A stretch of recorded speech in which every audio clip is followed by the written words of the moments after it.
Welcome back everybody, and today it's time for something completely different. That's right, using inspiration of something entirely away from the animal kingdom per se and into fantasy. And in this instance here we have a couple of Fellgor beastmen, Ravagers, and we want to do something a little bit different than the conventional brown because, well, I know I've done brown space marines, but hey, everyone does brown beastmen, so let's mix it up a little. And clearly let's use some color to add a little bit of variety to these guys. And having a bit of think about it, I thought a dark green and maybe a dark blue might work well. And if I was going to do dark green and dark blue, why, and what could I potentially use as a bit of an inspiration and reference to use for that? And so I came up with using comic book characters, because why not? And first things first, we painted these guys just using a black undercoat and then a zenithal highlight. The zenithal highlight wasn't particularly zenithal-y, and therefore I went in and just dry brushed a little bit to provide a bit more intensity to the white, because the plan was to use a speed paint as the base color, and that's going to work better if there's a bit more contrast.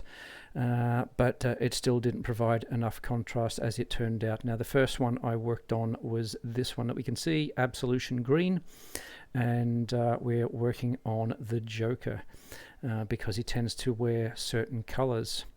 And we started off by painting the whole model in that green, with the exception of those detail bits where we were going to go in and color sort of independently.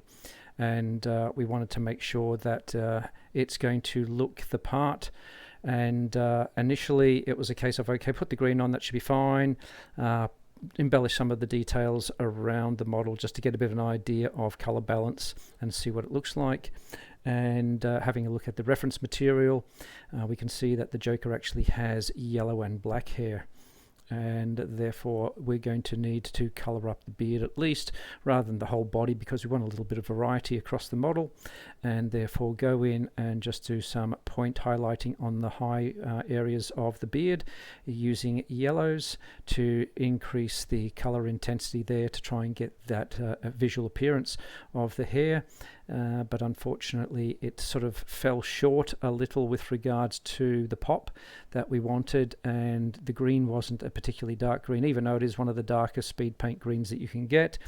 And the best solution for that was, despite the fact that I'd gone in and colored everything up, was to come back in again with the speed paint over the top, this time using the black, because we really want those recesses to be darkened to get more contrast, so that the yellow really sort of pops against the background.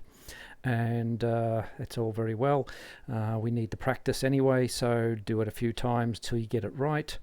And therefore it sort of gave us a better sort of contrast, looked a bit more like the picture, and made me a little bit happier with the end result in terms of how it looked. Other details, as we can see here, just doing the belts and other bits and pieces, just doing some highlighting on there.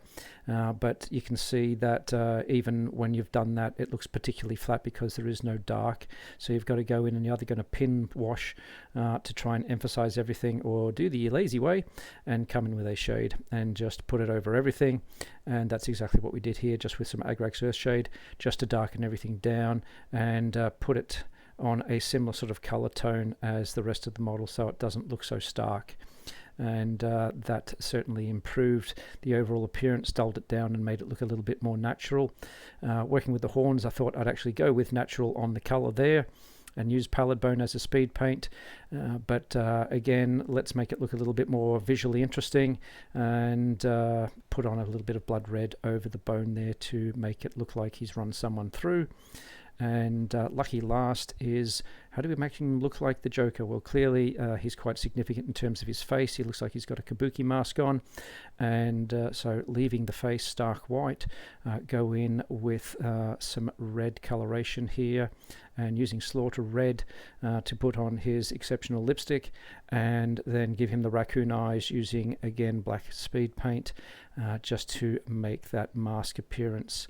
And therefore we get a really good contrast between the black and the red and the white background. And that certainly gave the appearance that I was looking for, but in sort of retrospect, when I'm looking back at the model, I thought, hang on, the beard's one color, but the legs, which are still fur, kind of look different. So it was a case of having to go in and try and address that, but instead of actually coming in with the black speed paint, I did a bit of a dry brush to try and increase the brightness, and then go in again with more absolution green over the top, and try and get that to be toned down but not as significant as the beard. And similarly with the cloth, it had again a speed paint on it, but it was a little bit too glossy. Some of the Army Painter speed paints seemed to finish off with a gloss, and so did a little bit of a highlight, came in then with the white speed paint to flatten everything down, also get rid of the dark sort of poppy color and tone it down a little bit, make it a bit more muted, and finish that off. The second character we're using here, inspiration coming from the Marvel character the Beast, who in later iterations is a dark blue furry beast. And so he's blue all over, and thus we decided to use Cloudburst Blue as the base color. Now it is darker than the Absolution Green, so it gives you a better dark base to start with. Therefore I don't need to go in with a black, or at least I felt I didn't need to. And typically when you see him, he's got his X-Men belt on, and about the only color that you see on him is the yellow. Therefore I thought, okay, well, let's stick with colors that work well with blue, which is the gold, and make the cloth yellow in coloration. Now using the gold, it was actually a combination of two colors, greedy gold and tainted gold. It seems to sort of bring down the brightness of the gold. It's not so yellow, makes it look more steel color, and again keeping it muted because we didn't want it to be too yellow looking. And Zealot yellow speed paint over the zenithal of the base for the cloth.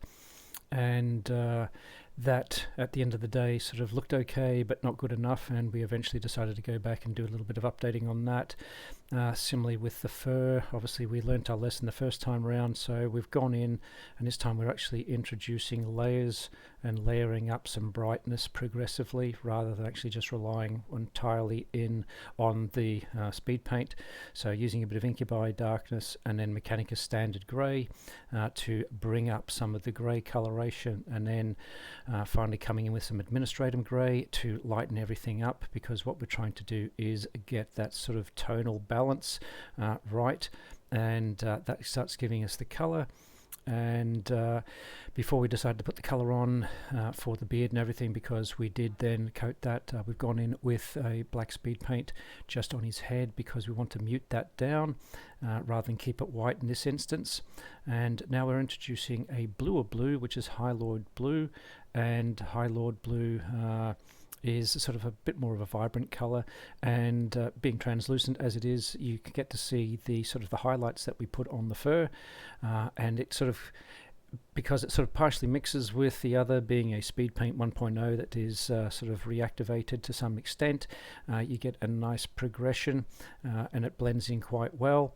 And similarly with the cloth, went 100% happy, as you said, with the finish of it, and so we put on some textural details just using yellows, and then went over again with the Zealot yellow speed paint to blend that all in and unify it. And that gives us our finished products. And here we have on the screen our Joker lookalike. And so he's got the primary green color. I had thought perhaps maybe the purple would have been a better choice because that was the color of his coat, and a bit of green highlight, but that was a bit late for that. I'd already started with the green, so we went ahead with that. And then the beast here is more primarily blue with the yellow. We didn't make such a feature of the head of the character, it's more just about the overall appearance. And he's a bit more unified in that the colours, there's not as much.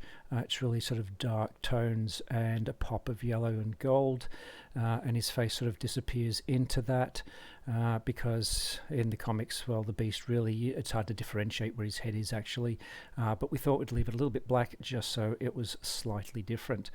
So that's our take today on using some other inspirations, this time comic books rather than insects. So I hope you like the end results. It was just a little bit of fun, and see you in the next one.